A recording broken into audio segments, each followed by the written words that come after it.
Hello, my friends. Let me say again a hearty welcome to all our viewers who are out there waiting for this continuing episode of our legacy series of our diaspora and those who are committed to sacrifice and unselfish labor to make our community function and to make our community better. Again, I'm going to thank you also for the type of support that our viewers have been giving to this platform. Because I'm going to say this on this day, that having started the SosoFat television channel 1 year ago, September to November is 14 months, December is 14 months.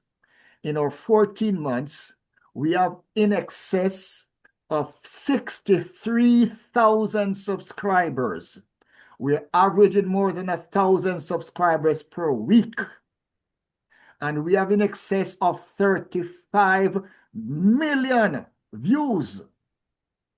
We're averaging over close to 3 million views per month. And for those people who are looking at the algorithm, they say this is the craziest thing that they have ever seen.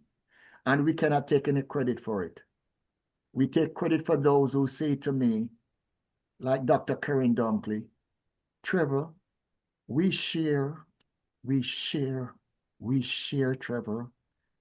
share until we just share it, Trevor, because it's a new presence in our community, recognizing, archiving, and celebrating those among us who are dedicating their time, their talent, and their service for the betterment of our community. So Dale, again, I thank you for heading up our Diaspora series, and I'll kick it over to you at this time to introduce one of the diamonds that you have uncovered. Thank you so much. Sir Trevor, I thank you very much. And to our viewers, we thank you very much for tuning in with us once again. And as we continue our Diaspora Impact and the Legacy series, we are honored this evening to be joined by another outstanding Jamaican. This time, he's a true son of the nation, hailing from the parish of Trelawney, Falmouth, the town of Falmouth and the parish of Trelawney. With what I will call characteristic humility, he has led and supported numerous philanthropic initiatives which positively impact the development of countless individuals and contributed to the development of Jamaica as a nation in that regard. His work has focused especially on young people at every stage of their development, from primary/prep schools to high school, and to those who pursue higher education and beyond. We can depend on this gentleman to provide vision where clarity is needed, leadership in times of uncertainty, and unity where collaboration and partnership are essential to whatever it is that we are doing. And so with that, I'm very honored to welcome Mr. Chris Earl, the president of 876 Kids Foundation, and also the president and founder of the Cornwall College Old Boys Association Atlanta chapter. His name is Chris Earl. Welcome to our program, Chris. Thank you for having me, Professor Trevor, Dale. It's really humbling and a privilege to be here with you this evening. Yes, so Chris, just before we get into the deep dive, can you describe your primary or prep school experiences for us? Well, as far as education in general is concerned, and I will start at the prep, my journey took me across the island. As you indicated, I started out, at the Falmouth Infant School, at I think about age 4, somewhere around there is when you start school. After infant school in Falmouth, I matriculated to Falmouth Primary. Well, at the time it's called Falmouth All Age School. Wow. I didn't stay very long there. So I was around 6, maybe 7 years old, somewhere around there. My older sister, who at the time was a teacher at Immaculate in Kingston, Mhm. and she decided that, okay, I'm going to take you away from the country and bring you to Kingston. Mhm. And so I went to Kingston with my older sister, and I started at St. Francis All Age School in Crossroads, Kingston. For those who know Kingston, it's right there by the convent, Yes. and it sits right beside, I think, Old Hope Road and Tom Redcombe. So Mhm.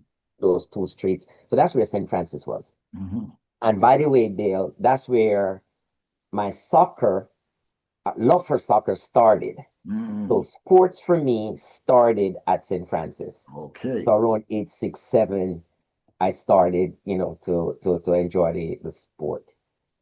After about 2 years, I moved on to Providence Primary up in Barbican, Uh-huh. right off of Barbican Road. Mhm. We will call it Matilda's Corner. Mhm. So that's where Providence is. And I stayed there, played more soccer because that was my love. Little did I know that I could run, but Mhm. track was not in my mind. It was all about the football, the fun.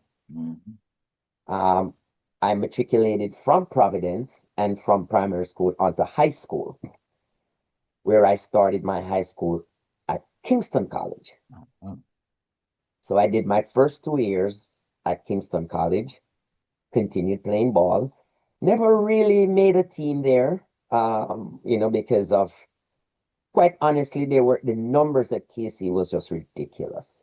As Mhm. you all know, KC is probably twice the size of the second biggest school, the next big school in Jamaica, because of the amount of students. It Mhm. was just, they had 2 campuses for their sheer size. Mhm.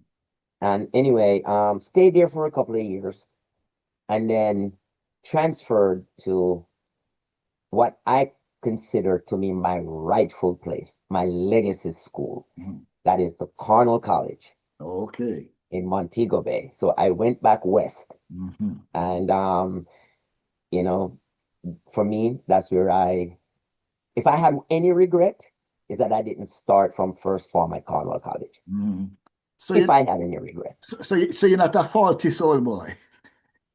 no. As a matter of fact, let me tell you what's funny about it. If I were to take anything that I have from high school, Mhm. the only thing I have to prove that I went to high school, except for the magazine, Mhm. is a class picture from KC. Yes. Those Fortress And, boys and out so there. still have my class photo from Kingston College. But I am a Cornwallian. Yeah. Learn or leave. Well, That simple. yes. And so I did Cornwall, where I wore the school colors Mhm. for their under 16 football team, the hockey team, and the track team. But I don't want to claim the track team for the simple reason is I made the team, but I was like the alternate Okay. in the triple jump. Mhm. And I just didn't care for that. I did not care for individual sports much. I'm Mhm. a team sport guy. And so I stick to the 2 that I was best at, or so I thought. Okay. And so that was my Cornwall years. Uh-huh. Okay. After Cornwall, I'm sorry, that again? There? Okay. Now, before you move on, Chris, it's interesting you mentioned football because and how early you started to play football, and that you did play football up to the junior level at Cornwall. And so I'm sure people are wondering why you don't mention the senior level, because whether or not you know it, you are recognized as one of the better slash best players never to have represented Cornwall at the DaCosta Cup level. Mm. And could you explain yourself to the taskmaster, please? Why didn't you represent Cornwall in DaCosta Cup football? Okay, good question. So Dale is correct that in my senior year, I could have easily been a starter on the DaCosta Cup team. I was one of the better players in my year at the school at the time. But at the time in my senior year, the school was going through a lot of changes. We had a new headmaster. A lot of things happened. And I'm not going to sugarcoat anything. I was a problem child. Okay. I was known to be one of those guys who either trouble find me or I find trouble. Never got into any fights, nothing illegal, but on a dorm you would, skip out after lights out and you'll be downtown at the club, at the beach, you'll be at the dancing. I did things I wasn't supposed to do. Let's just put it that way. Mm-hmm. And it caught upon me. The last night of summer of 79, Bob Marley, Dennis Brown was at Reggae Sunsplash, and I decided that it ain't gonna miss me. So living on the dorm, I decided I'm going to Reggae Sunsplash. And so I did. So anyway, because of that, the principal at the time, Dr. Stokes, said, hey, listen, we found out that you skipped out on the dorms. And as a result, we're not going to ask you to come back on the dorm. So you have to be what you call a day boy. So I'm no longer a boarding boy. So I have to come to school from home every day. Mm-hmm. Well, that created a challenge coming from Falmouth to Montego Bay every day. Not the traveling, but to stay after to go to training. And I am like, I'm not going to do this. No, I'm not. Because at the time, I was still good enough to represent my club team in Trelawney. Mm-hmm. And we were, I think that year, I think we were either the champion team or came second, but we were one of the better clubs. Dale would probably remember better than I did. Mm-hmm. But that year, I decided, wait a minute, why am I going through all of this for high school? I'm going to play Premier League. I'm going to play big guy football. Mm-hmm. And so I played on my club team in the parish of Trelawney, which was one of the better teams. Because that team had a lot of representatives on the parish team. Mm-hmm. So we were good enough. And so I decided to go play and skip rather than going through the hassle of playing high school senior. I went and played Premier League football. And so that's what I did. And that is why I did not represent Cornwall at the senior level. It was just too much to do the traveling after practice and all of that. And back, at the time, the transportation was not what it was today. So it would have really created a hardship getting home at nights. Right. And so I opted not to. So I stick to hockey that year, and I played hockey instead. It is strange. Okay. It is strange how some of the things that happened to you, while when they happened, you might not have seen the impact it's gonna have on your life. Because as what Daylight and I speak about, when you throw a stone into a pond, the ripple starts, and nobody knows where the ripple stops. Okay, so the fact is, yes, you're a person who makes decisions. Mm-hmm. And yes, there are consequences to every decision.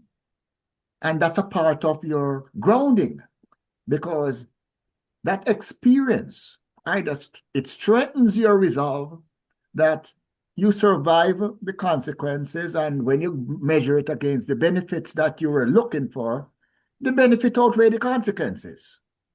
And that type of decision making is a part of our grounding. Okay? Well, and I'm glad you said that, because I have no regrets. That's right. I really don't, because at the time, most of my teammates wanted to play club football if they were living in an area or represented a club.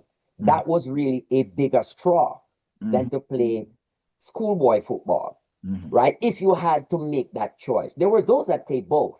Don't get me wrong. I would have played both.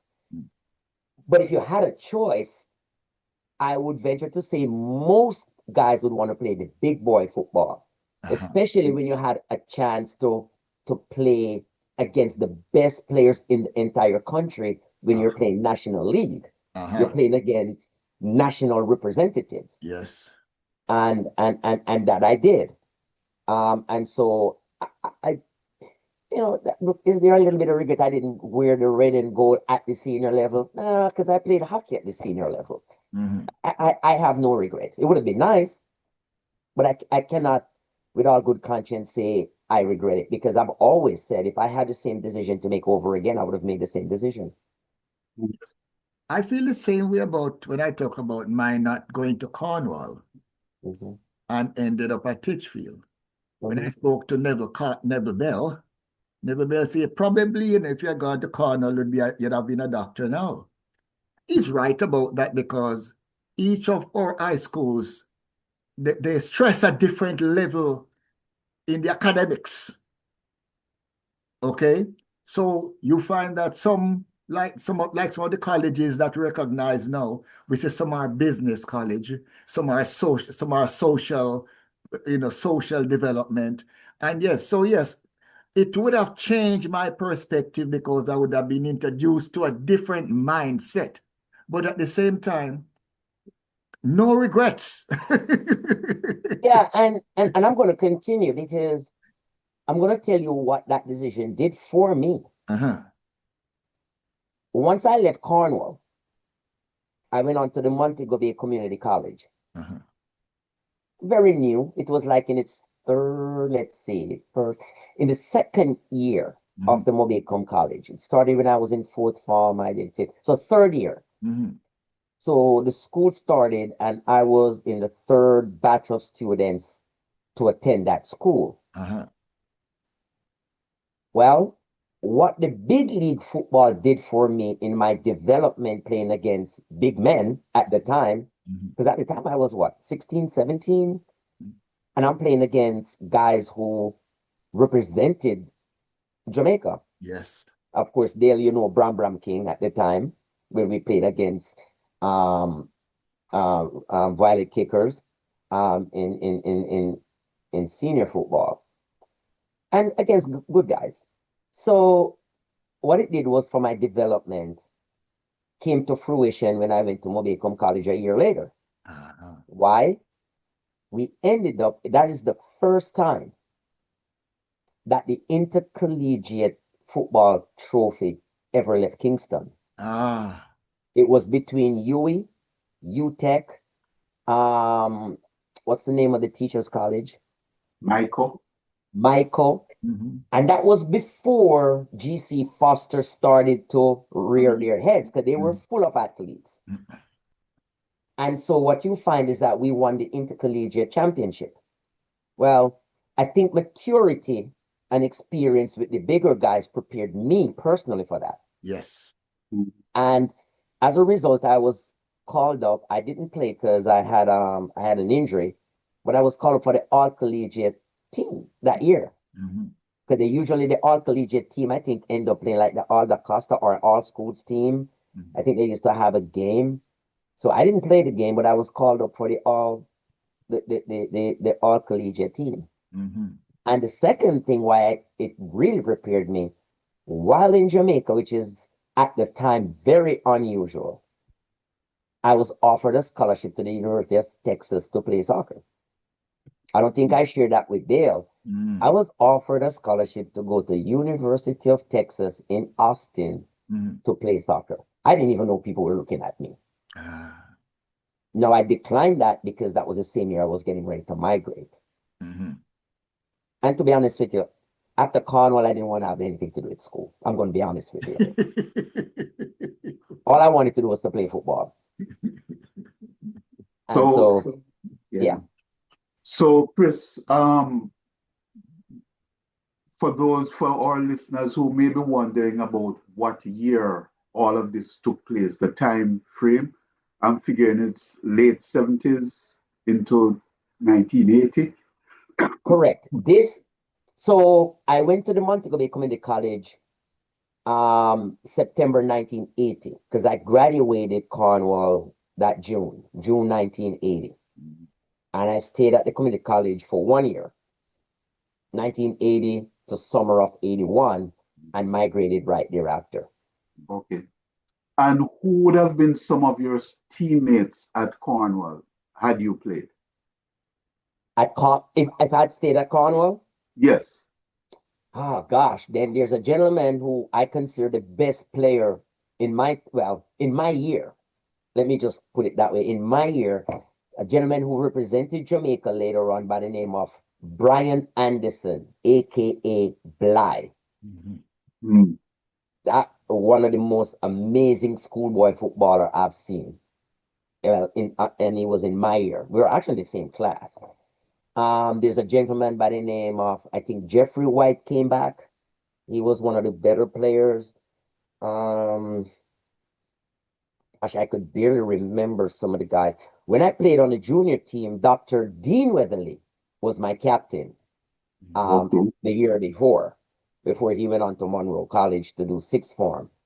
Um, I'm trying to think. Steve Daly, no, he was under 16. Um, I can't even remember some of the guys right now. But Right. yes, there were quite a But few. Maybe you would know but some of them better Anderson, than I do. right. Anderson was the big player at that time. Yes, by So far. yeah, so now I know that you mentioned that you migrated and you came to the US, and just briefly tell us what happened in that period of time. So I migrated August of 1981 to the Washington, D.C. metropolitan area, actually in Maryland. And while I was there, I was actually offered countless scholarships to play football. Mm-hmm. Again, I didn't want anything to do with school. So obviously, I didn't go back to school. I went to work. Mm-hmm. That was a culture shock and immaturity and a little bit of stupid, not realizing what the higher education could have done, although all my siblings went through higher education. Mm-hmm. At that point is what I would consider I outsmarted myself pretty much, not going to school. Got married, had my first child, and then I relocated from DC to Connecticut, New Haven. With a little bit of maturity, having a child and being married, I decided it's time to go get back my education. Mm-hmm. The good Lord blessed me again at another bite at the apple. Mm-hmm.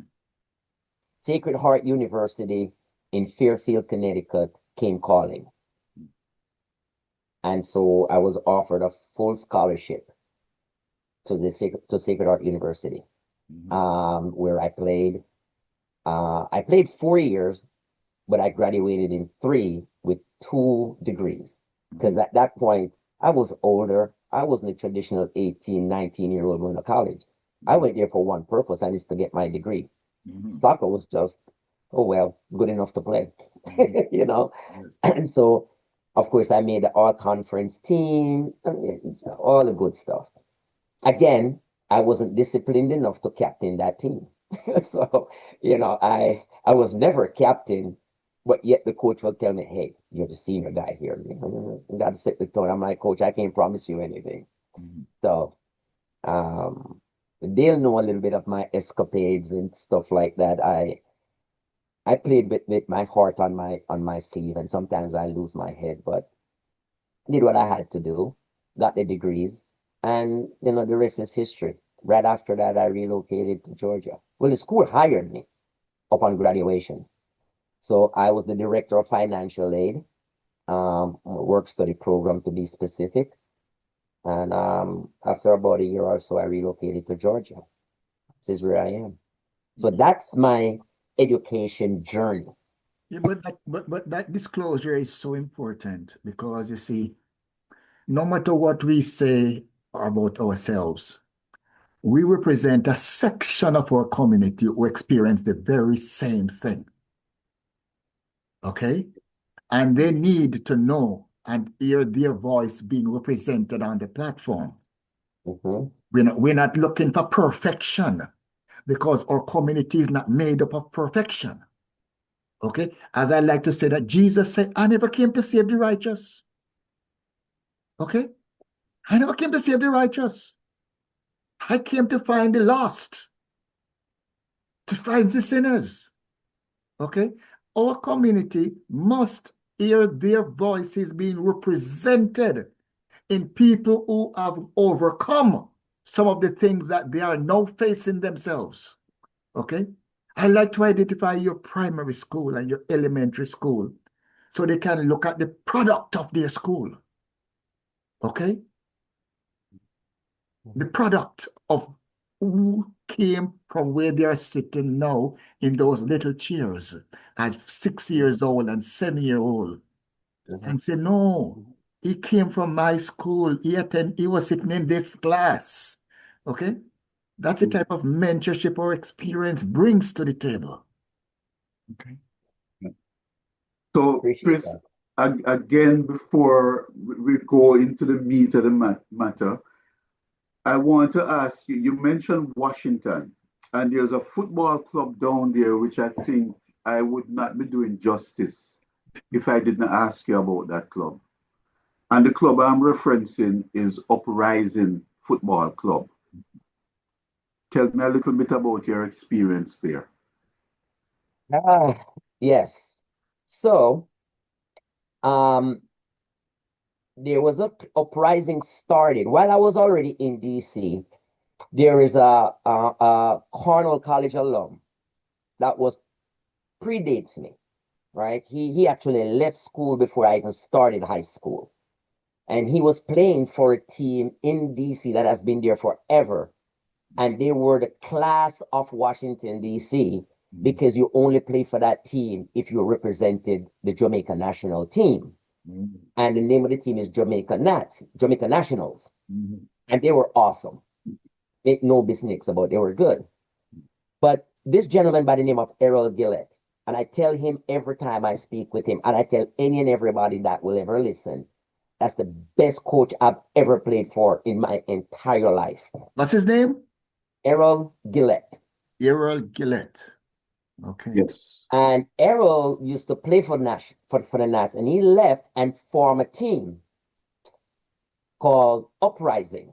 Now, Uprising was comprised of a bunch of Cornwallians, including myself, Dr. Weatherly, a couple other guys. Back then, we had about 5 Cornwallians that was attending Howard at the time. That just won the 82-83 Da Costa Cup back to back. They came up on scholarships. So we had a handful of Cornwallians. Then we had Dr. John Jones. Everybody know John Jones from Knox College. He was at Howard Dental Program at the time. He was a team member. We had a couple of African guys. One guy was the captain of the Gambia national team, Peter Prom. His nickname was the Magician. He's that good. But this team was just young and skillful. And we had one guy we had this one Nigerian guy who was playing at Howard. He played with the Nigerian under-17 team with a famous Nigerian footballer by the name of J.J. Okacha. That's to tell you how good this guy was. I can't remember his right name, but his nickname was, we call him Whitey. He was as good. He played for us. Well, Uprising, it was not, if we beat the team 6-0, we were just like, what are you doing? You're It was flat. a bad day. You're flat. Yeah, it was a bad day. Now, the first time we met Jamaica Nats, the whole word on the street is, oh, they're going to kill us. Because we're a bunch of young dudes and they're wily veteran national players.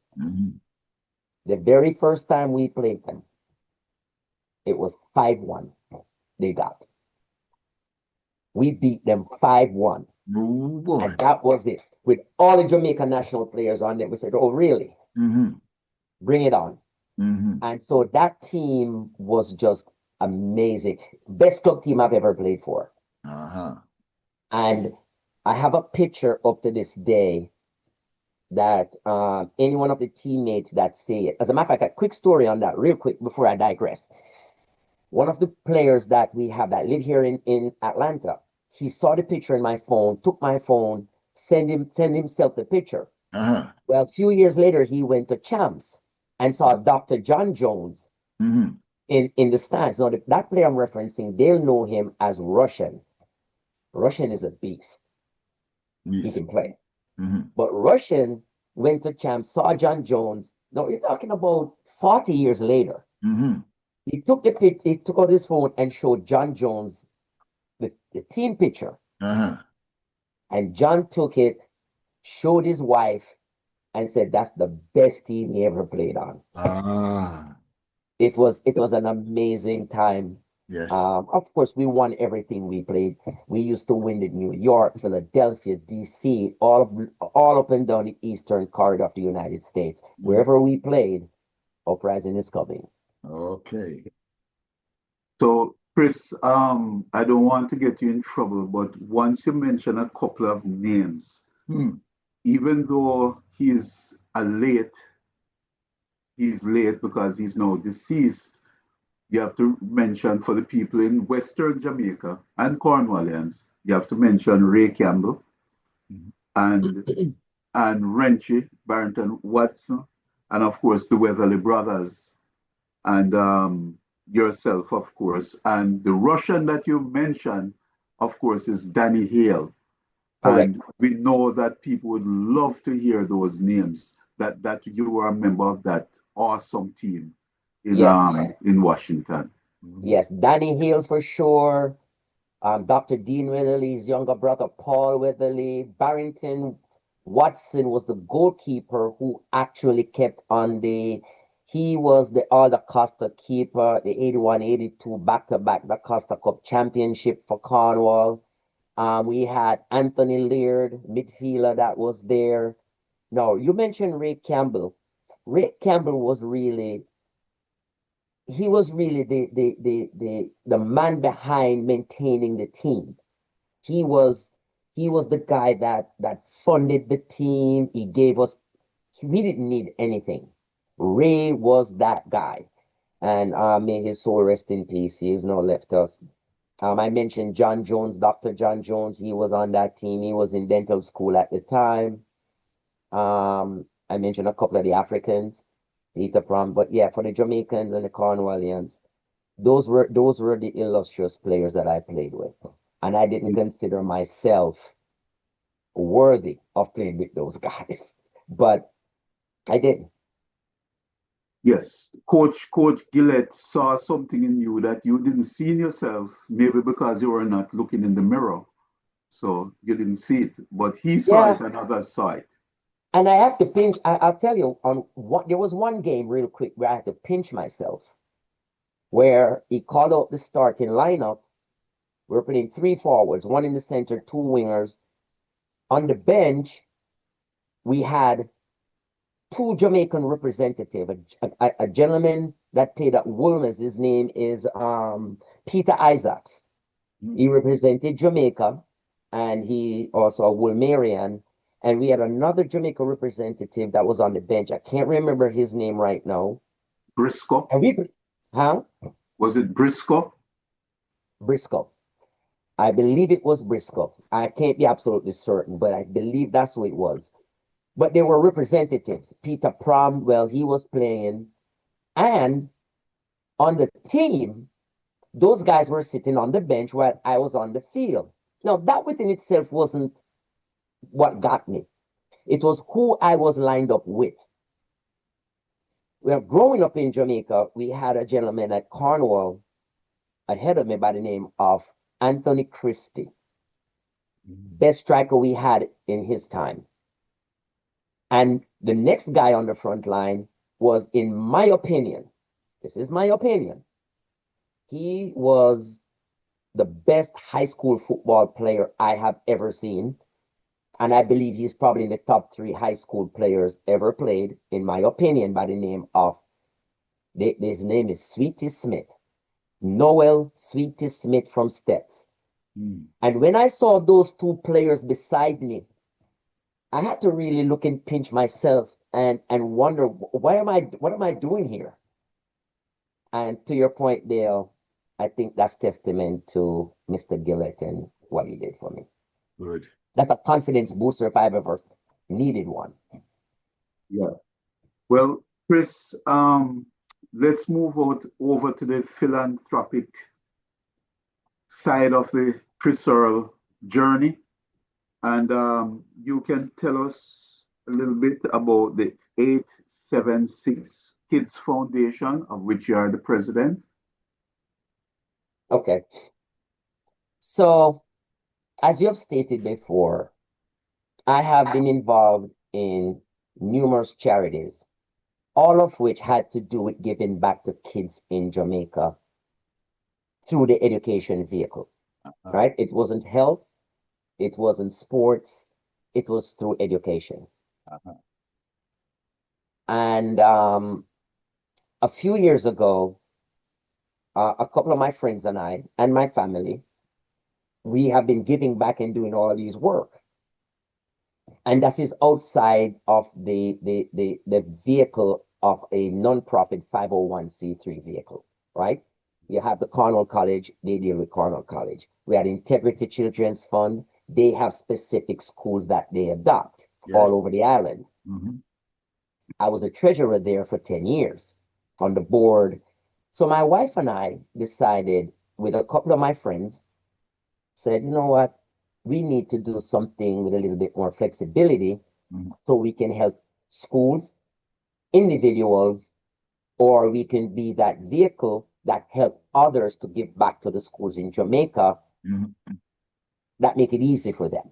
Okay. Meaning, donate to us, we earmark it to who you want it to. Once we dot the I's, cross the T's, and we're not running afoul of any rules pertain to our charter, the 501c3, we do that. And we've done that for a couple of people. So 876 came about. We were toying around this now for about 3-4 years. And this year we decided to pull the trigger because we were doing things that really require us to go on a more robust fundraising and to help more. Yes. And so 876 Kids Foundation was formed. We did this last year. And actually, we did this year, early this year. We did the incorporation. I did the 501c3 application. The IRS granted us 501c3 status. And I will never forget this. It happened August 1st of this year. Oh boy. October. My apologies. Okay. October 1st. But before we were given 501c3, the 501c3 rule says that you can operate, once you start the company, you can operate as a charity. And once it's granted, it's retroactive to the date that you start the company. Okay. So knowing that, with that backdrop, we were helping this kid ever since he was in like 9th grade at Cornwall. And we were supporting, helping, transitioning, helping with things. He's from a very depressed neighborhood. This guy was whip smart, still is whip smart. Fast forward, that kid is in his 3rd year of med school at the University of the West Indies in Mona. His name is Antoine Mitchell. So the team helps to raise money through this vehicle to assist in any way we can. We Okay. got him all different scholarships. We're able to get him scholarships where he doesn't have to worry about a meal, food scholarships, everything to assist in his education journey. We just took on a new young lady that I have been in her life since first form when she went to Westwood High. And I took her on all the way through high school. And now this young lady is in her first year of dental school at UTech in Kingston. Okay. So those are the two individuals that we currently help to foster their education through scholarships and to get them, in your education journey. Mhm. But my wife and I adopt schools that we went to when we were a little kid. Mhm. There's a town that I now live in, which is just outside of Falmouth, called Danieltown. We have adopted that school, Danieltown Infant and Primary. Mhm. And this past August, we went back and we did a back to school fun day. Uh-huh. We gave them like a backpack full of school kits Mhm. with everything, composition, books, pen, pencils, crater, name it that you need. Each backpack and the goal was to give each child in that school a backpack Mhm. and their book supplies. No, not every kid get because not everyone was present. Mhm. So those went on to different students at different schools, Clarkstown, Falmouth, they went all over. Okay. Even high school kids got involved and got things that they could use. Mhm. And we had a fun day at the school. They got food. We played educational games. There was music. There was bouncy. There was the parents. And that's where you saw the gratitude of the parents coming through.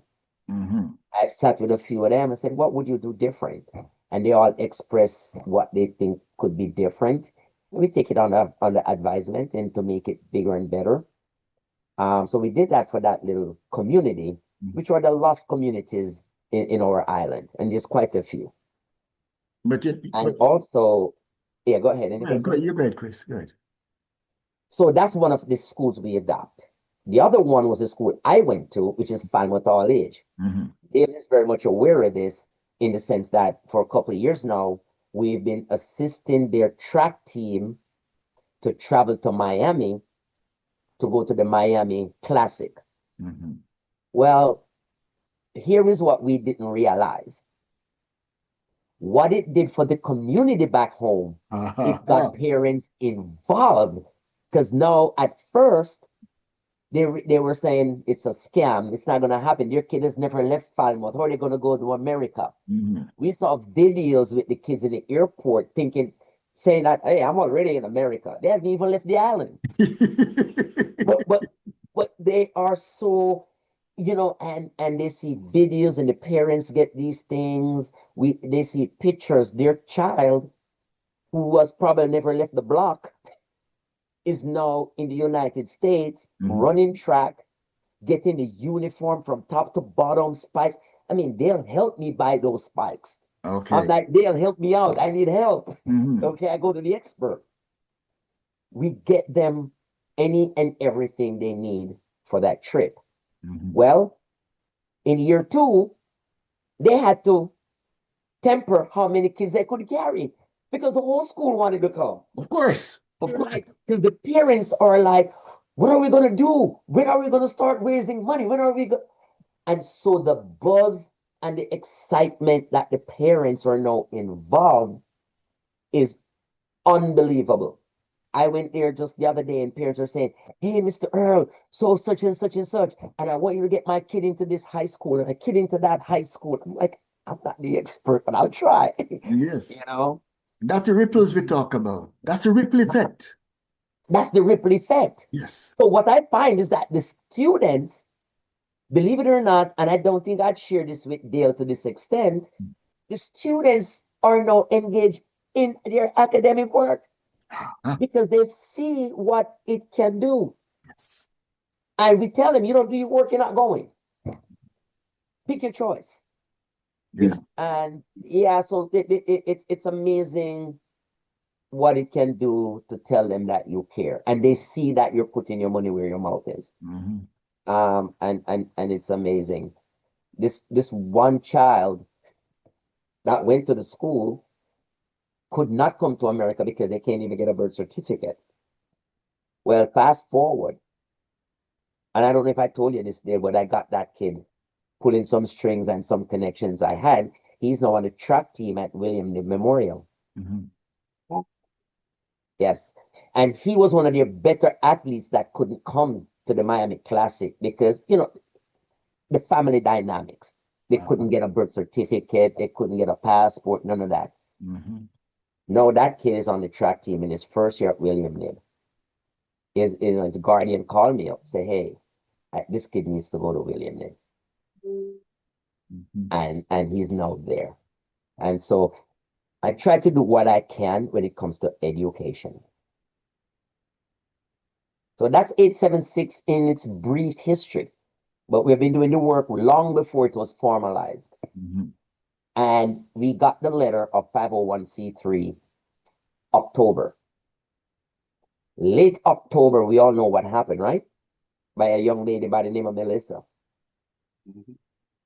And we end up using that vehicle to send to Jamaica, although it's not education, but it's humanitarian. Mhm. We sent down a full 40-foot container of humanitarian aid Yes. to the Trelawney people by partnering with Food for the Poor. Okay, Prof. Yes, Father Olam. Not sure if it's Father how long with Food for the Poor, but I think he partnered with them as well. Yes. But yes, Food for the Poor, and so we're grateful that we were able to do that. We're thankful to our donors to assist in that endeavor, and so 876 for its brief history, I believe has come a long way. And And I am really proud, that you can speak for the community, especially I would say the Georgia community in that manner, okay? Because we know a lot have been taking place out there. I'm sure you have been to the Independence Ball in Georgia, probably in the past. And when you speak about integrity, children's fund, you're talking about Carl Chambers and Chris Parker and Conrad Ingram and Dale. I mean, yeah, those are people I've interacted with tremendously in the past, especially having served 2 years as vice president of the Atlanta Jamaican Association in the past. Yes, among other things. So I feel you as representing Georgia on this network. Yeah. The only thing I'm going to ask is, I'm going to say that, even as you mentioned in Trelawney and Falmouth, you never mentioned the yellow yam. Well, here's the thing. Let's be honest. Okay, let's be honest. The yellow yam is really southern Trelawney, which I don't venture to quite often in Alberton and stuff. So I don't want to claim that that's mine because that would be disingenuous. But yes, the yellow yam still, yeah, I understand.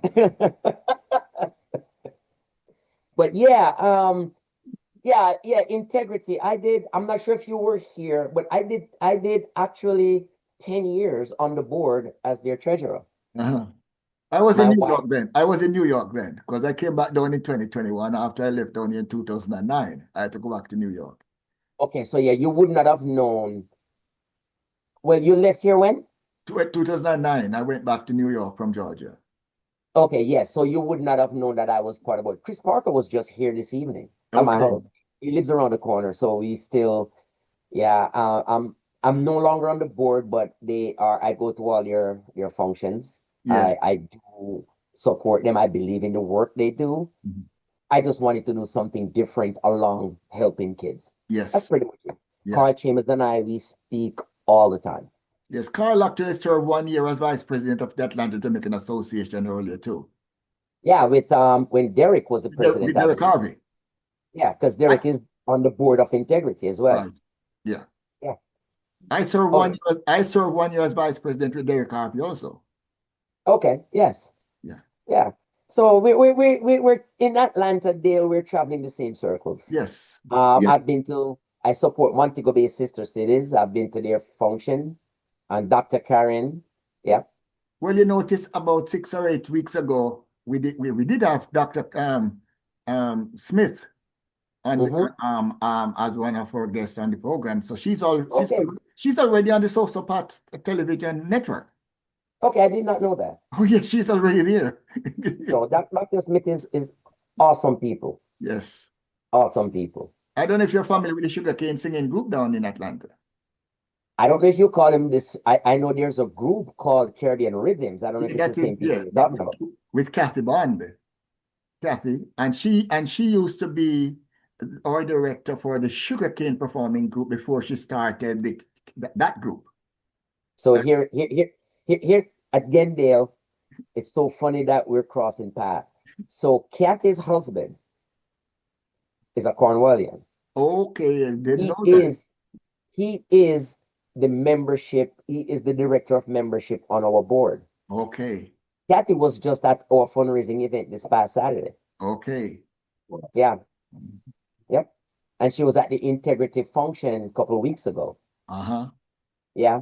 And she and her group actually did 2 segments at the integrity function. Yeah.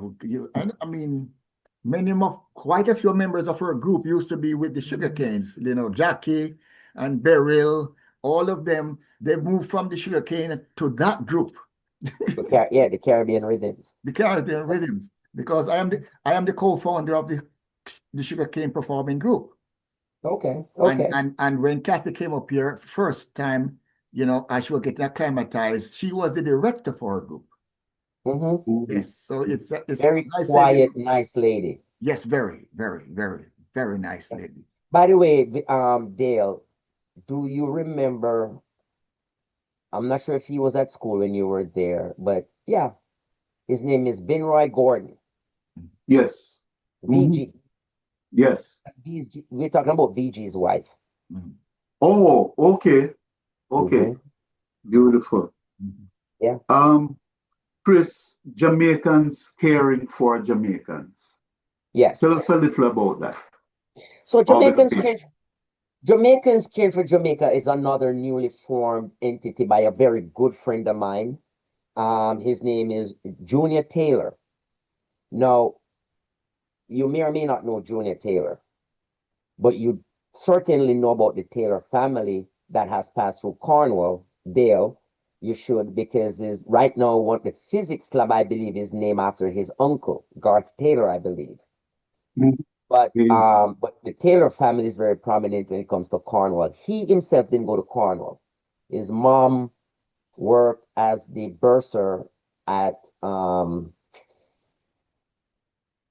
school in Manchester, the purple and white school, remind me, the Carteret College. So he went to the Carteret, but he's a Montegonian, lives in Montego Bay, lives in Atlanta, now he's in Orlando. He started Jamaicans Caring for Jamaica. And he asked my help and wanted me to sit on the board, given my my experience with nonprofits. But what Caring for Jamaica do is they raise funds and do medical clinics and bring medical, pretty much similar to Montego Bay Sister Cities, but on a smaller scale, where they will bring equipment, medicine, and fund clinics. They bring down doctors from the United States to go to Montego Bay, and they would go to places. They'll have clinics at different locations, including the infirmary and places like that, for mainly for not just kids, but just the people that needs it. And so that's what Jamaicans Caring for Jamaica is all about. It's about giving back through the medical arm of the needy. Okay. So, Chris, let's get down to the shining light of what is going to be the highlight of this conversation. Your role as president of the Cornwall College Alumni Association of Atlanta. Tell us about founding this group and what it is all about. Okay. So many years ago, I'm talking late 90s, 2000s, a very good friend of mine who is like a big brother to me has been on my case nonstop to start the organization in Atlanta. A gentleman which I'm sure you're familiar with by the name of Mr. Jeffrey McLeod. Are you Jeff and familiar I- with him, Professor? We had him on this program. We already Oh, interviewed him. yes, you're right. Okay. So Jeff and I actually lived about 3-4 houses apart in Falmouth at one point. And so he's like a big brother to me because he went to school with my older brother. And so Jeff has always wanted me to start an alumni chapter here in Atlanta. And I refused because I said, Jeff, I'm not going to start a chapter unless I have help because it's not easy work. I'm not going to do that because it's just setting it up to fail. Well, many years later, 2014 rolls around and I decided that, okay, we've recruited enough people that seems to be willing to participate and help and be part of this chapter. And as a result, we had our first meeting of alumni, and there were probably around 15 to 20 people. And we started the chapter. We did the founding documents and the 501c3 filing. I'm using the word we because I like to be inclusive, but you know, that's an area of expertise that I have. So got it done, and we became an official 501c3 charity organization in Atlanta. Let me say that I respect the word we, because we know that within the context of every organization is a minority of the people who do all the work. That's just how it works, okay? In the 80-20 rule, 20% of the people do 80% of the work. So that's what that is. And so, yeah, so that's how the Atlanta chapter was formed in 2014. And so we're one of the smallest chapters, but I would say that we're one of the most active in this respect. We don't take on any major project that anyone can point to, right? We don't have a major project because of our size. We think that we would be better served in a more of a collaborative role with the other chapters. So we collaborate quite a bit with our brother chapters. I'm not going to use the word sister chapters because we may have those that will be offended if I say sister chapter. So we collaborate. Atlanta collaborates with most, the one we collaborate mostly with is the Mid-Atlantic group. The Mid-Atlantic group, which you guys also know, is headed by Mr. Neville Bell.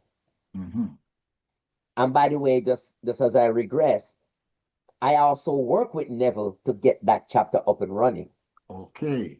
Yes, from a 501c3 perspective, because again, that's an area of expertise that I have. And by the way, I help other charities file their 501c3. Okay, not just Mid-Atlantic. We did the Cornwall College Foundation. We did the Central Florida chapter, and so I was, very much involved in helping them attain 501c3 status. And so, yes, and so Neville and I have had of it. By the way, Neville is one of the persons I alluded to when I said group of friends that started 876 Kids Foundation.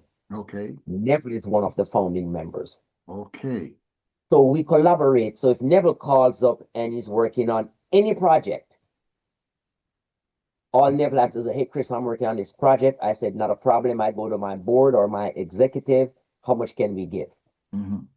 How to what extent can we help? Right? we collaborate again with the foundation, with South Florida, whichever chapter is having something. And because, as you always know, so a smart guy, may the Lord rest his soul, once told me, charity is a money thing. Money thing. End of story. Dr. Cecil Aird, past board chairman of Cornwall College board, he said, charity is a money thing, period. And so we raise enough money to collaborate. Our primary purpose, I don't want to say the word purpose, but our primary project that we say we do, which all the other chapters do, by the way, but we focus on scholarships for kids. We do a lot of scholarships. And we don't do like half scholarship and part scholarship and this. What we do is we look at students and we set a very, very low bar. Our criteria is very simple. If you're on the PATH program at school, which means you're poor, you're not giving any behavioral problems, which means you're well behaved, and you are passing your classes. Pass, not an A, not a B. If you meet those three criteria and you don't have a tardy problem. 4. So if you meet those 4 things, you qualify for a scholarship. Now, we can't give all the kids that meet that criteria. We don't have that amount of money, and we're not going to give anybody half scholarship. So we go to the school and we said, give us 10, 15 students that meet these criteria. So we leave it up to the school, the counselor, to choose those students. We then do our due diligence in speaking to the parents, let the parents understand what's happening, and let them know how they will lose it. Meaning you don't come to the school, you start to give problems, or you're not passing your class. We already know you're not going to lose the one criteria of being poor, not unless you win the lotto. So you're always going to be poor, more than likely, while you're in school. But if you lose any of the other 3 criterias, you're going to lose a scholarship. Okay. That's what we do. We're not looking for geniuses. We're just looking for people to matriculate through high school. And so we continue to fund about 15 students every year. If you don't lose it, you maintain it through high school. Okay. Till you're done. Now, the first 15 are not necessarily 7th grade. As a matter of fact, we probably only have 2 7th graders because we just don't know how well they are academically.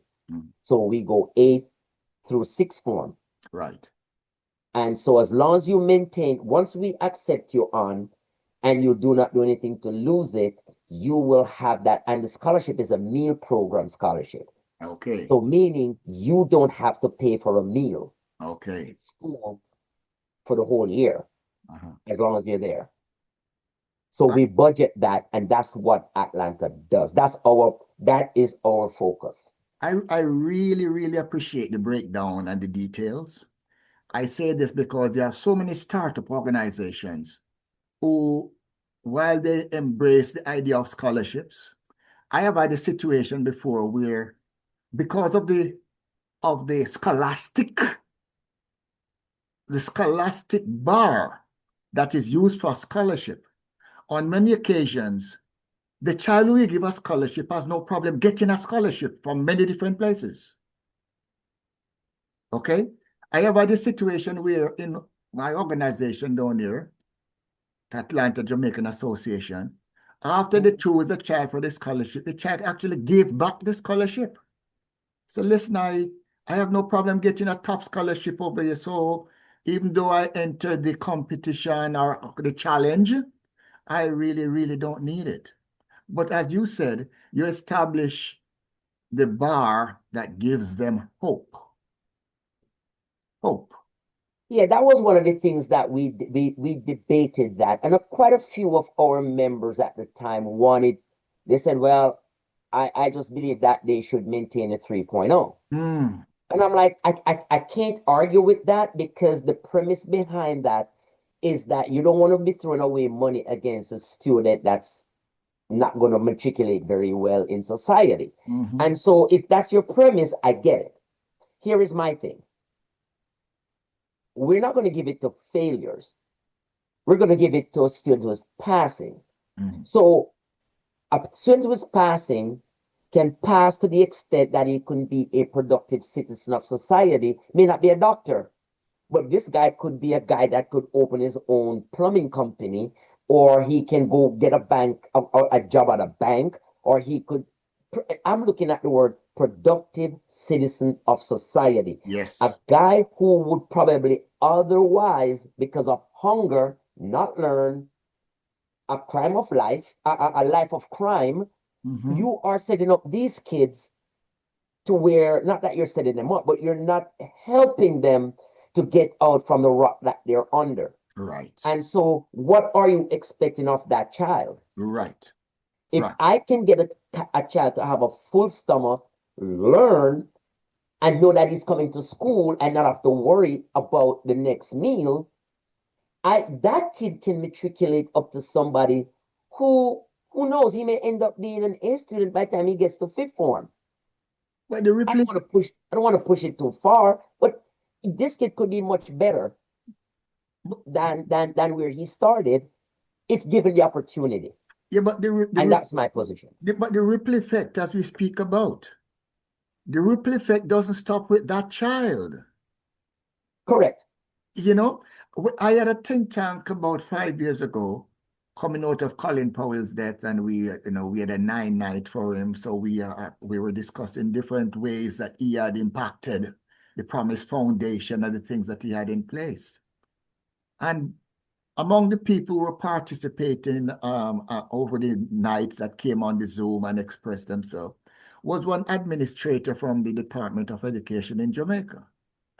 And as we were drilling down, he said, Trevor, let me explain something to you. We have kids in Jamaica who do not come to school because they have no breakfast. And hungry picnic can't learn. We have kids who do not come to school because they have no shoes. And the peer pressure of coming to school barefoot, they don't come to school. So when I can identify your breakfast program, it resonates back to the conversations I had 5 years ago when it was being exposed to me that children were not coming to school because they had no breakfast. And he said, Trevor, hungry picnic can't learn. Well, let me just say this. Let's assume just for a minute for this conversation that I've never heard of that hungry picnic calendar, right? Let's just, for this conversation, let's say I've never heard that. I lived it in this respect. When I was the treasurer of Integrity Children's Fund, I had to go to Jamaica every year in October to review their financial statements and their books and everything to make sure that the funding was being used for what, just to do our due diligence. Yes. And I will never forget, on this particular trip, me, my wife, another board member, and a donor. There were 5 of us, 4 of us. Me, my wife, we were both board members, a third board member, and a donor. 4 of us went on this trip. Now, while I'm in the office with the principal and the bursars, going through the numbers and the checks and, bank statements and making sure we're locked away in an office. The folks are up there living it up with the students, having fun with them, talking. It was lunchtime. And so at lunchtime, I stepped out of the office, just to take a breather before we delved back into the numbers. I was out there looking. And I will never, ever forget. The board member was sitting with a young man who was sitting off to the side by himself, quiet. All the kids were in the line and getting food and doing all this thing. This was in Trenchtown. And she went over and said, "Why aren't you eating? Why aren't you joining and eat?" And she said, "Mom, I'm not ready to eat." Wait a minute. You're a young kid. Everybody else is in the line running around eating, and you're not ready to eat. Mm. And she says, what is it? He says, no, mom, I'm just not ready to eat. Somebody whispered in her ear that he doesn't have any money. Mm. So he can't buy the lunch. Talk shop, can't lie. Can't. He busted out crying and ran into the office to calm herself down. Mm-hmm. The way she was crying. She came back out and she went straight to the principal and says, I want this kid eating lunch every day. Every day. Yes. On the spot. She took money out of her pocket and says, here is his money. Yes. How much will it cost? Here it is. Mm-hmm. That kid went on, and we found out later that he rarely comes to school because of hunger. Mm-hmm. So we were even lucky to see him that day. Mm. And to your point, I seen it firsthand. Mm-hmm. You cannot, it will make you cry. Yes. Yeah. And I hope that this example that we have put out there, again, it will establish some direction for some of our organizations. Yeah. Because I have been very analytical, not critical, in saying that sometimes I see a building is getting a science lab that they really don't need. They're only upgrading the science lab. Okay? Yeah. They're getting a roof that they really don't need because the roof they have is not leaking, but the money is flowing in that direction. And 2 miles away or less than a mile, you have a child who is not going to school because they have no shoes. Yeah, and to your point about giving them something they don't need, that is exactly why Atlanta has taken the position that we've taken. We're going to give it to the needy. Yes. And the criteria, we're not setting. See, it's like giving a guy who's destined to be a doctor more and more scholarships. Right. I don't have a problem if it's your money, if that's what you want to do. God bless you, fine. But the kid who is a C student, a hungry, poor child, I believe those are the ones that I am here to help. Mm-hmm. Not the one who's already, his future is probably already set. There's nothing wrong with that. That's just not for me. Does that make sense? As I said earlier, Jesus said never came to save the righteous. He came to save sinners. Others would disagree with you.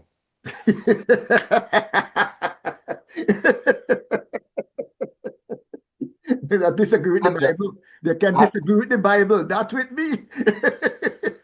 I'm just saying a lot of others would take a different approach. Well, you said by their acts, and by their deeds, you shall know them.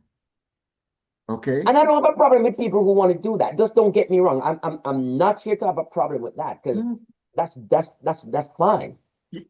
I just want to help. Dale and I, we talk about the domino principle, Just this morning we're talking, I say, something is only exposed to us for us to make a decision. To do something or not to do something. You're exposed to the data and you need to make a choice. Do something or ignore it. But in any which way you go, you make a choice. There you have it. You've made a choice. Do or not to do, but you cannot walk out of it the same way you walked in. Yeah.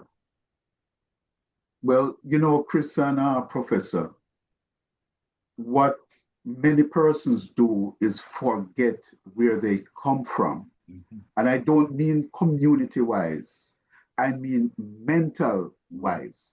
How long it took them to mature and to understand what education and learning was all about. Mm-hmm. So they act as if they got to where they are just like that. They didn't have any growing pains. Mm-hmm. And yes, you did have the growing pains. There are many boys and girls who in high school didn't do anything at all. Mm-hmm. But the bulb went off much later in life. That's right. And they turned it around. But those same people act as if that never happened to them. Mm-hmm. That's what they do. So, Chris, what I'm hearing from you is that you're giving youngsters the opportunity to learn, to discover, and to maximize what they have discovered about themselves. Because some of them may not realize it until they're 25 years old. Of course, they're not kids anymore, but they would have learned very important lessons. And persons like yourself, you are giving them that opportunity to discover themselves before it is too late. And I think that's what you are expressing, that is what you focus on. Just give me the opportunity.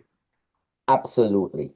Absolutely. I want to give people the opportunity that in my mind are destined for failure without a helping hand. And that's where I want to take the least of us to help the least of us. And that's my perspective. Yes. And as I listened to you speak earlier on your own journey, you mentioned Westwood. Why is your heart dear to Westwood? In one sentence. My sisters went there. And why did you want to go to Cornwall? Because every male figure before me went there. That's in my family. It was in his DNA. It's in his DNA. And that was his legacy. Legacy, yeah. And as famous as Chris was at Cornwall, his brother was even more famous than him. Okay. I don't know why he doesn't want to mention his name, but pump your brakes. I'm not going there with you. Pump your brakes a little bit. Let's not go. I'm only kidding. Actually, to be honest with you, yes, back in his time when he was at school, yeah, my older brother Paul was a very, very, very, actually, he was a very good athlete, period. He opted not to play the Costa Cup like I did, but for different reasons. He wanted to focus on academics as he played the under 15. He was the starting goalkeeper for the under 15 team, opted not to play the Costa Cup because of academics, because he wanted to play his most popular sport, which was table tennis, which he was very good at. Okay. And he wanted to also play hockey, which he won a national championship in hockey. Okay. And so something had to give because he wanted to focus on academics. Well, in hindsight, it's probably a good thing he did there because, he turned out to be a rocket scientist. Okay.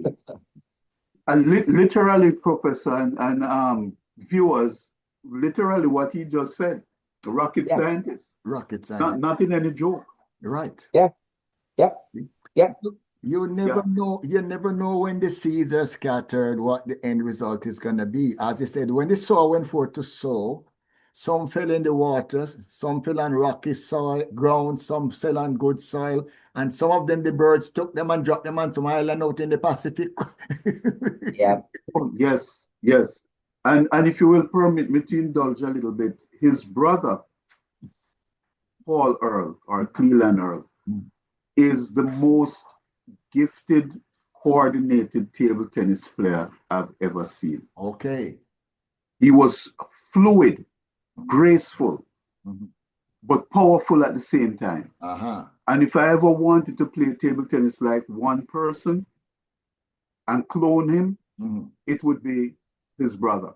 Okay. That's how good he was. And don't get me wrong now, Jeff McLeod, who we had a couple weeks ago, if I had to play for 5 points, it would be Jeff McLeod that I would choose to do it. Okay. Because he was, just tough under that pressure. Okay.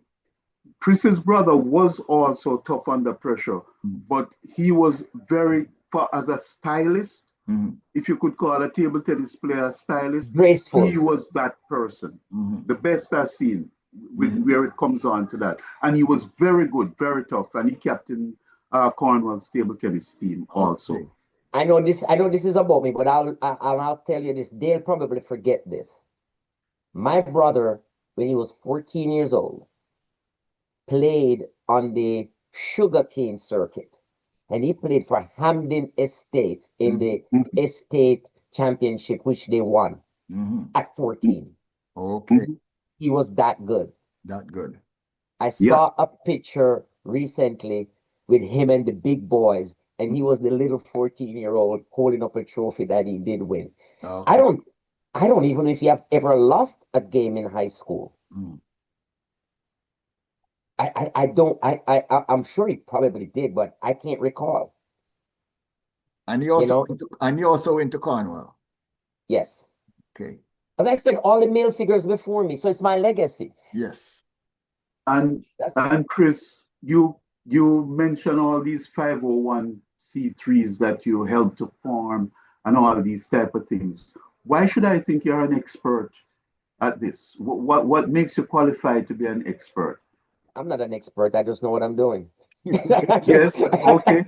Well, So what well, makes you know what you're doing? What is your well, line of work, in other words? my professional line of work is I am an accountant and I have my own business where I do accounting work, bookkeeping work, and taxes. And so because I'm very familiar with a lot of the IRS rules and regulation, I over the years doing this, I have become pretty much, here's what makes you know what you're doing. When you file an application with the IRS and the only piece of communication you get back from the IRS is that your application is approved, then you know you're doing something right. Right. So Right, so I've always gotten back application approved. Yes. right. I very rarely, and that was earlier on years when I would get, oh, we need this, we need to confirm more of this. Do you have this? We need this. I get approval. And as we Right. speak, as we actually speak, I'm in the process of helping Westwood to get two 501c3s, one in Atlanta and one in South Florida, Oh, as we speak. So I'm working with them through their bylaws, their conflict of interest, all of their supporting documents. I'm helping through that right now in order to do the application. So when it comes to giving back to Jamaica, it's in my DNA. If any one of you know what it is to file a 501c3, and I don't want to call on a whole crowd on myself because I'm going to have to say no, but I do a lot of 501c3, which is a very expensive proposition, right? But when you tell me that you want a 501c3 and the mission and your goal is to help kids in Jamaica, I do it free of cost. I find the time to do it free of cost. Mhm. So yeah. Yeah. So, Chris, your expertise, you have willingly shared it because that's something you went out and earned. And it's just semantics, but I like to use the term share because you do owe something, but you went out and you earned this.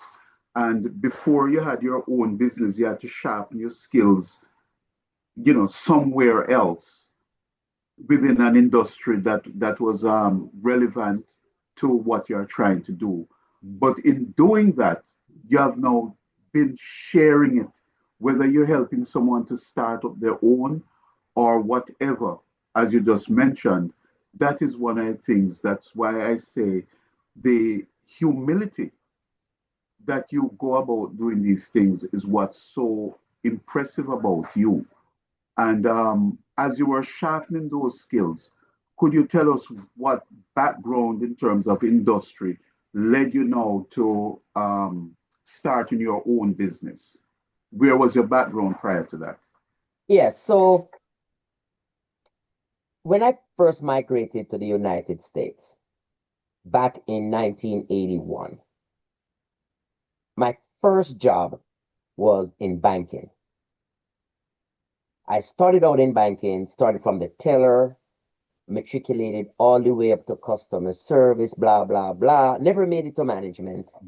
And then I was in banking actually when Sacred Heart University came calling when I wanted to go back to school while I was in Connecticut.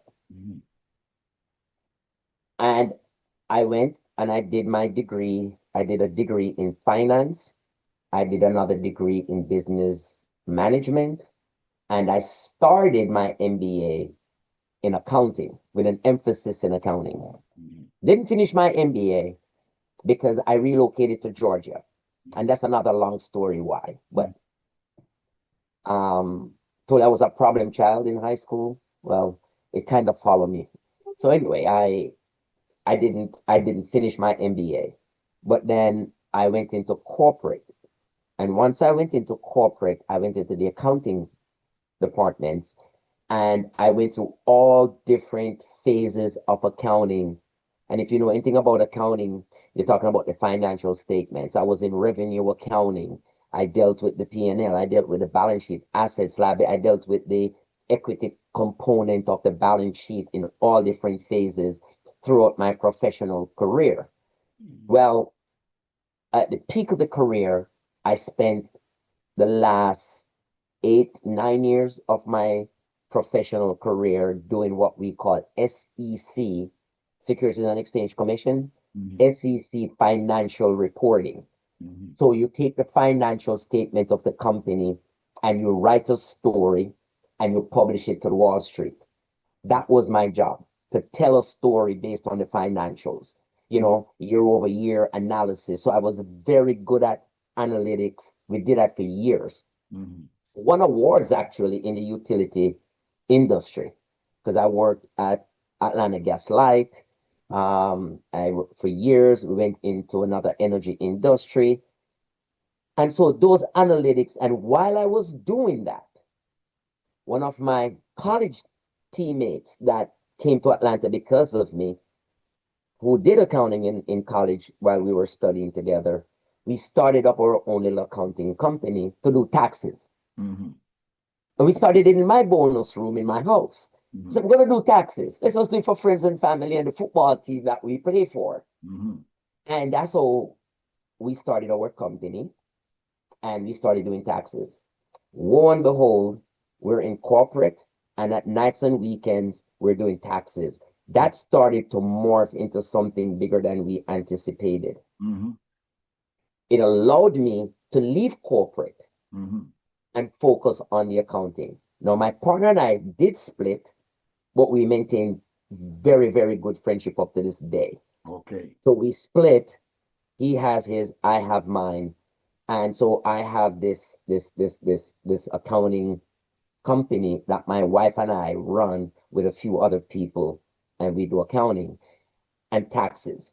And through taxes and doing audits and doing financial reviews and IRS questions and letters and responses over the years, I have garnered a skill to do, because people come and say, hey, they want to do a nonprofit.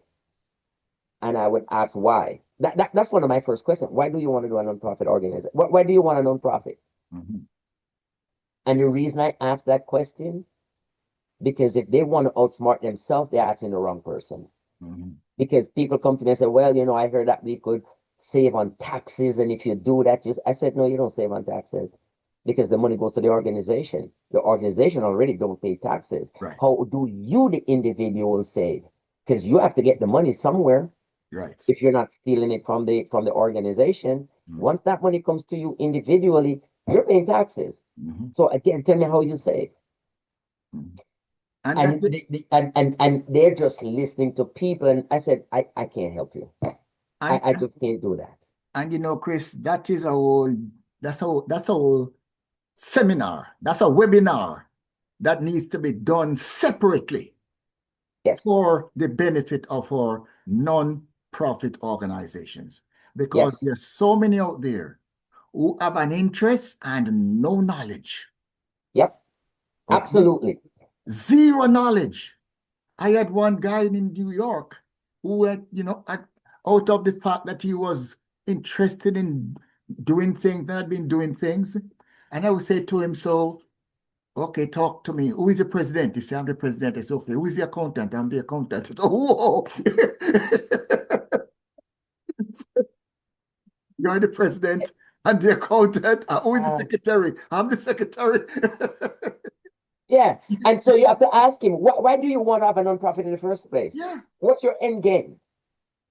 Yes. And so, and I'll say this, and I'm going to share this little bit of, I'm going to err on the side of caution here. And I'm going to make a big assumption that you guys may not know this when it comes to nonprofits. Did you know that a nonprofit organization, I'm not going to say nonprofit, because there are nonprofits and then there are nonprofits. A 501c3 tax exempt organization Mhm. cannot do fundraisers by selling tobacco or alcohol. Yes. You knew that. Yes, I knew that. You knew that, Dale?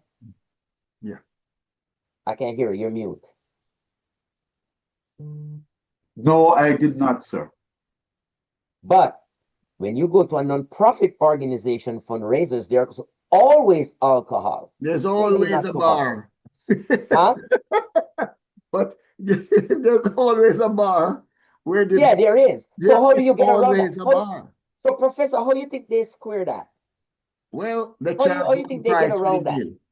They, Huh? they charge one price for the meal and say the alcohol is free. They're not selling it.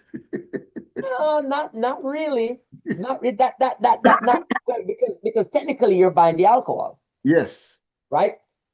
So here is what happens. Mm-hmm. Oftentimes when you go there, you purchase a ticket. Uh-huh.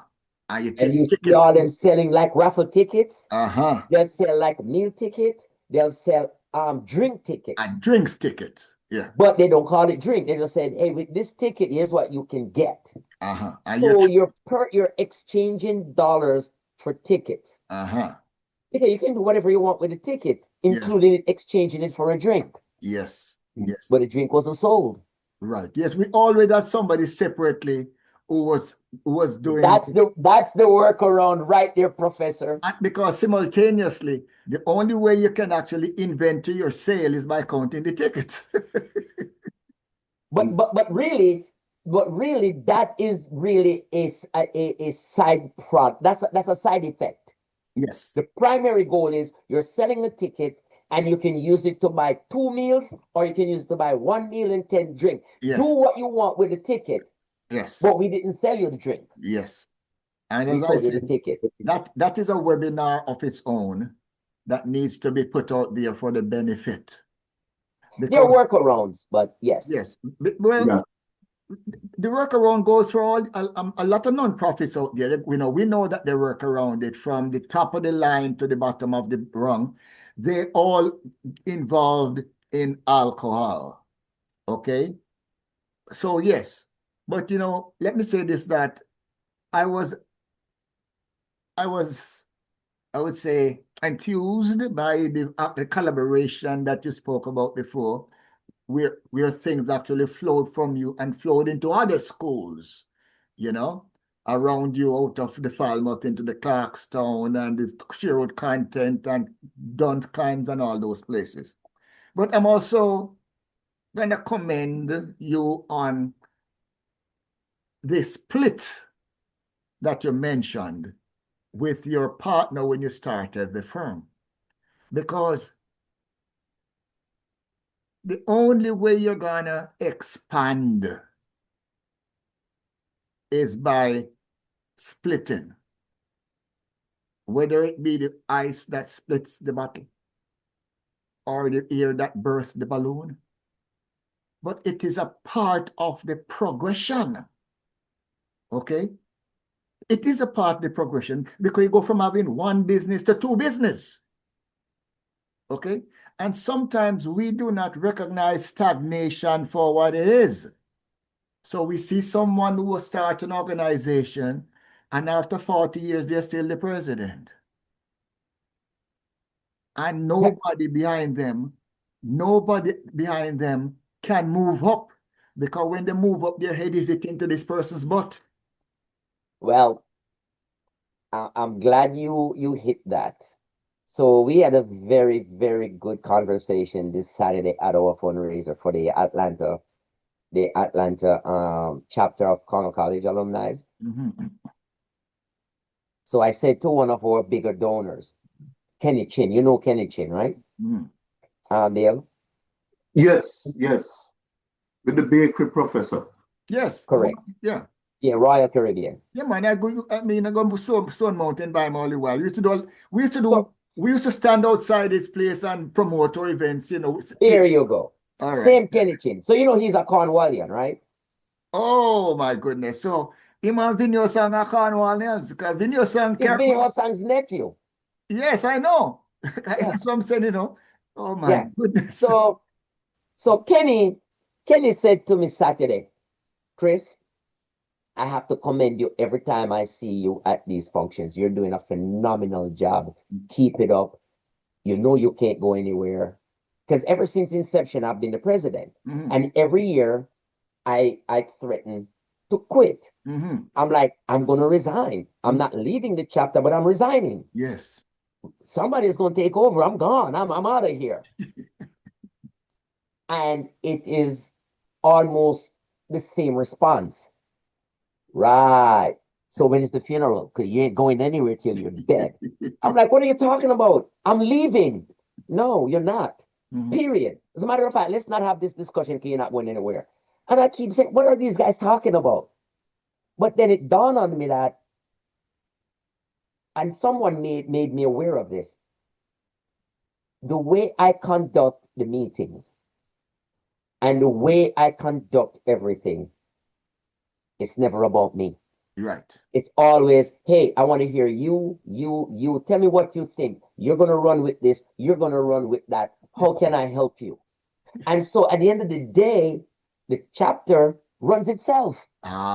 Because people come in and I am like, no, I'm not taking on any responsibility, but tell me how I can help you. Right. We have people running the golf tournament. We have people running the dances. We have people running this. We have the vice president dealing with the kids in Jamaica. But I'm involved in everything. And at the end of the day, they take responsibility. Yes. Ownership. So therefore, ownership. The percent is only there in name. Because they're running themselves. And then they feedback and then I'm involved and, so I only have power of persuasion, really. So now you understand why Dave identified you as belonging on this platform. I don't know if Dave knew that. I don't know if Dave knew that about me. I remember one guy in one meeting was saying, hey, Chris, I can't do this because I said, stop. And he looked at me like, why am I stopping him? I said, dude, you can't do it. And that's all I need to know. Your personal life is your personal life. Right. We are just volunteers. If you can't, we're fine. We will just move on. And whenever you find a moment and you think you can come back in, let us know. After the meeting, he came up to me and he says, Chris, you have no idea how I appreciate that because I was getting ready to explain all of my personal business, why I can't. I'm like, no, you don't owe us that. We're volunteers. When I start writing your paycheck, then yes, you tell me that. Well, Chris, what you just said again is very important. And as I was trying to get out, is that we have a tendency, for whatever reason, to use corporate success, people who are successful in the corporate world, to bring them in the nonprofit world, thinking that they can also be successful there. That's a big mistake. Not necessarily. You're absolutely right. Right. And this is where a person like you come in, where you're able to glue things together. You would tie the things together and you would delegate, and you don't have that type of insecurity to say, I am the CEO for this company, or I'm the president for this company, so I should know more than you. And that is one of the things that destroys our communities, because we put people who don't have the relative level of competency, leadership-wise, to lead people. And that's why I say a person like Chris Earl is a leader, because you need persons like him in times of uncertainty. Well, times of uncertainty, that's where those individuals shine. So what makes you an expert? It's because of your compassion. It's because of your willingness to share, not so much to give back, but to share. Because whether you have 5, 10, 15, or 20, you're willing to share from it and end up with just one if necessary, but you're willing to share what you have.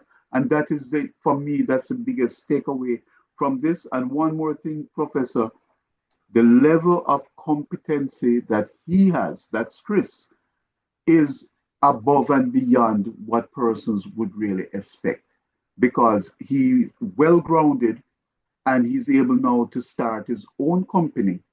And I didn't get the name of his company though, as much as he spoke about it. Yeah, it's Business Concepts Consulting. It is right there, number 3 on the professional work, Dale. Yeah. Yes. So now, Chris, you must remember these are leading questions. You're now supposed to tell us what's the name of the company again? I didn't get it. Business Concepts Consulting. Did you get that, Professor? Yes, Business Concept Consulting.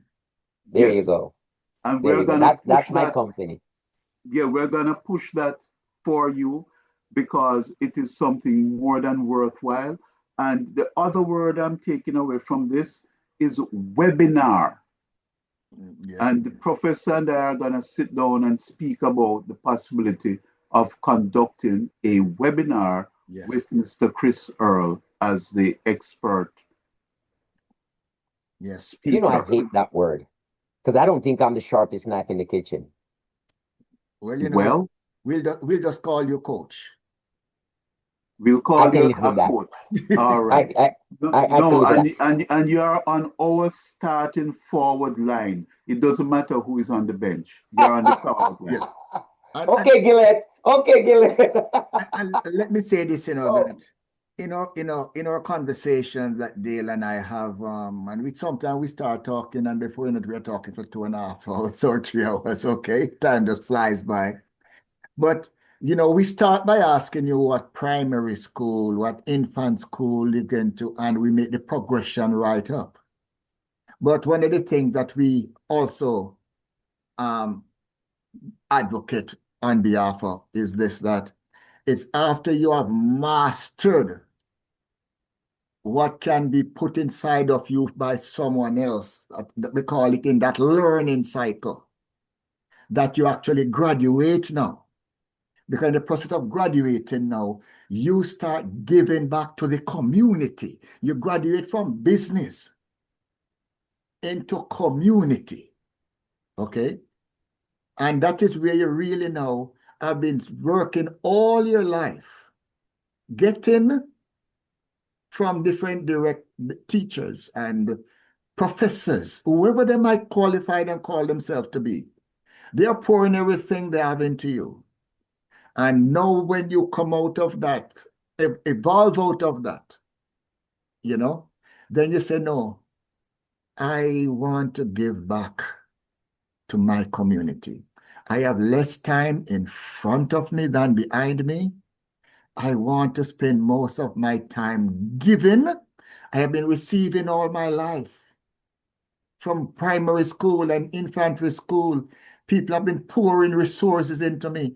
I know I feel fully whole. I have no insecurities.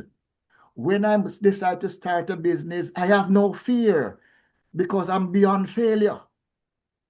Okay?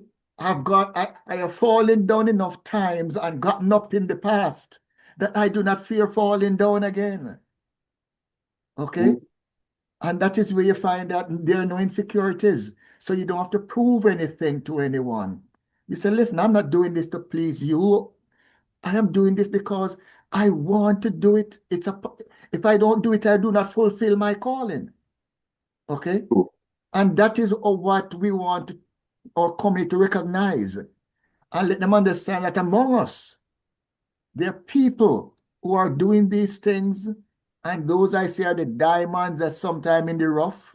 And you know, when you find a rough diamond, you have to cut it and shape it and polish it for you to see the glow and the beauty and the purity of it.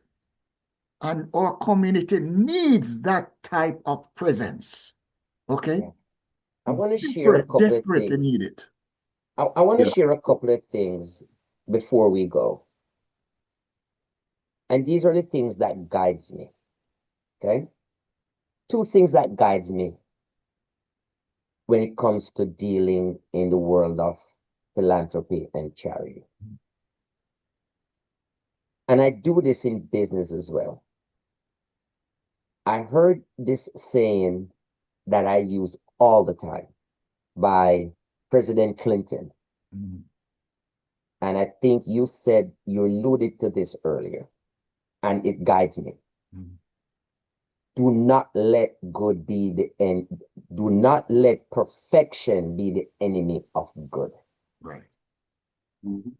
You have no idea. When I latch onto those words, I'm not looking for perfection. I'm just going to do good. Yes. If it ends up being perfect, great. But that's not the ultimate goal. Another thing I want to leave with you is when it comes to leadership, I never forget the great Henry Ford. In an interview, they asked him, how come you're so smart to be making these cars? Henry Ford's response was, I'm not smart. I just know enough to surround myself with smart people. Ah, There was no ego there. no ego. And so that's part of what I do. Yes. I find the strength of the people that surrounds me and use their strength for Yes. the collective good. Yes. Yeah. And as far as charity, I'm sorry, Dale. No, go As far ahead. as That's fine. charity, Charity. I will have, when I do my writings, like a president's message or something like that, I often ends in saying, charity is not about giving a donation. It's about making a difference. Yes. That's right. Mhm. That, when it comes to my writings, it's not about giving a donation. It's about making a difference. Different. And the last thing, and probably the most important thing for me, is that I am able to sacrifice time for charity because of my wife. My partner allows me to do this because she is of the same ilk. Okay. We give back, and it affords me the time and opportunity to do this.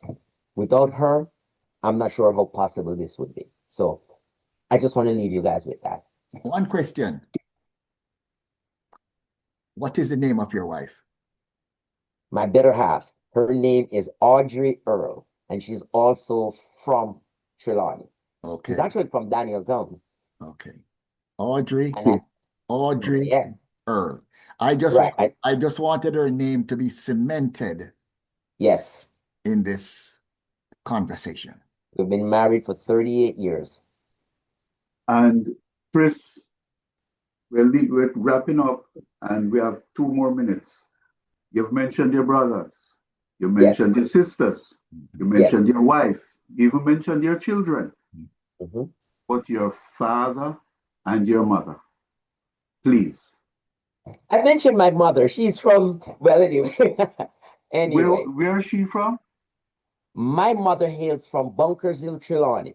Mhm. Oh, okay. Remember, my mother's a Holmes. Okay. There you go. Okay. And your So father now.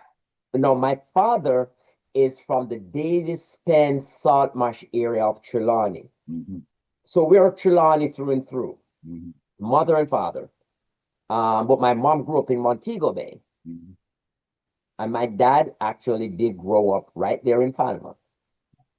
And so we are Trelawneyites through and through. I still have a lot of relatives living in the Falmouth area and around the Falmouth greater areas. I still have Right, right. relatives, brothers, and so and in hindsight, I get this philanthropic gene from both of my parents, Good. especially my Yes. mother. My mother, when she couldn't walk anymore, she would still make food and sandwiches, and somebody come and pick it up and take it to the soup kitchen. She would always be giving. And I think that's where I think I got that gene from both of them. Good. And didn't your father share his dare I say, expertise with the community also? Yeah, so back in the days, my dad, after coming back from World War II, he's a World War II veteran. He was one of the better auto mechanics within Falmouth. And what he would do, he did a lot of things, right? So back in the old days, professor, you would have in the communities outside of the town, you'd have this water tank where people would go and get their water from the Oh, tank and yes. all of that. Oh, My yes. dad built those. Okay. So you may have come across a few that my dad built Mm-hmm. in Sherwood and all those places. In the town of Falmouth, he would build this giant metal Christmas tree that they decorate every Christmas. Mm-hmm. It's no longer there. He would do that. He would make a merry-go-round out of a car engine that would propel the merry-go-round to go Uh-huh. around, and Mm-hmm. it would be at every fair. He Uh-huh. would take it to every fair. The kids jump on it, they crank it up, it goes around. So it alleviate manpower. He just, you know, um, make everything mechanical, and Yes. that was his skill. And so, yeah, he did a lot for the community in those respects.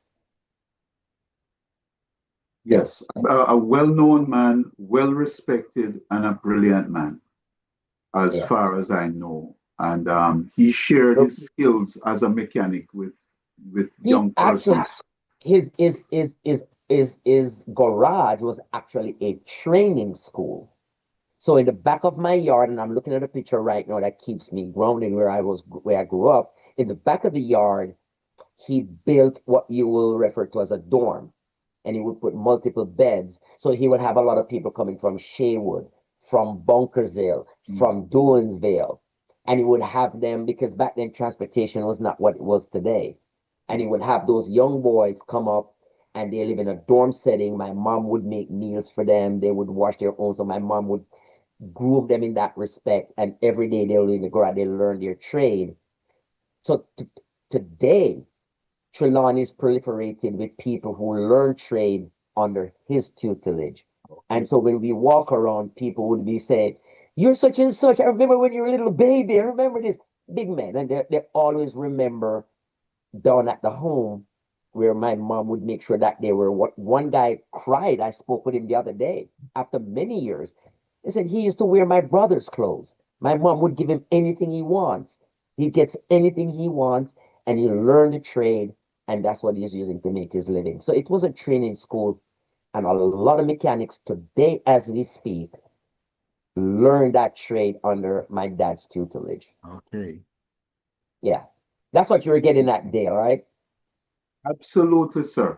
Yeah. So I Thank you was for, blessed. I, yes, I was a, absolutely. I'm a blessed, I'm a God blessed person. The apple does not fall far from the tree. Yeah, this apple may still be on the tree. I don't know.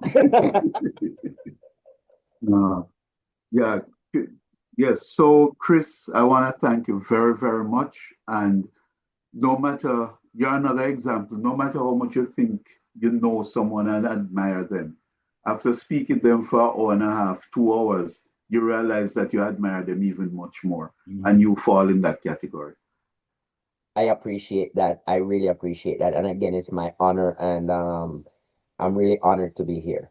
And it's such a privilege. And I thank you guys for having me. Thank you. You guys Thank have been you. great. Thank you.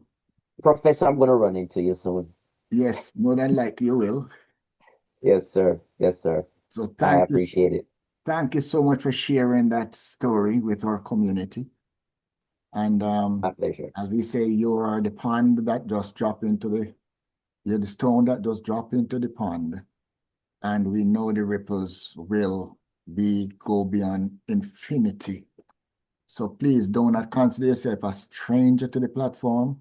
You are now again nominated as we do as a roving ambassador for the platform so that when you come across another qualified, another disciple, just touch base with Brother Dale so that all our people can be brought to as we say, we're trying to create all the cocos in one basket. Thank you. Well, I wish you much success in that endeavor. Thank And you. I thank you.